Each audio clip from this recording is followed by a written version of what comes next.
So hey everyone, welcome back to another quick and interesting tutorial of Adobe Premiere Pro software, where in this tutorial we're going to discuss how you can replace a footage while editing a project in Premiere Pro software, so that footage has been replaced by the wherever you edit that in timeline also. So it's a very convenient method if you want to change something at the most end of the project when you have completed the editing. So all you have to do is to simply open the Premiere Pro software, and for example I have created a project named Untitled and added multiple clips and in between these. Now if I want to, for example, say I want to replace this footage, you can see if I want to replace this footage and I want to add some other footage in place of this, all I have to do is to just simply select that footage in that project panel. You can see where all the contents of the project has been displaying.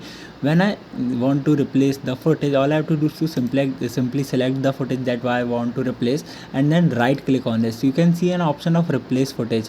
While you click on this option, a window will open right in front of you from where you can locate the new clip you want to add instead of the previous clip which is using there, and select the clip you want to add.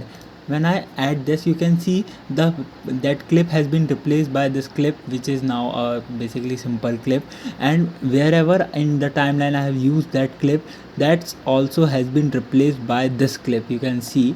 So it's a very time saving process if you want to change something at the end of the project after completing all the editing, and it would be a lifesaver also for you. So that's a very convenient method to replace a footage in Adobe Premiere Pro software. I hope this video will be helpful for you. Make sure to hit the like button and subscribe button for more such helpful and interesting Premiere Pro related tutorials. See you in the next one. Take care.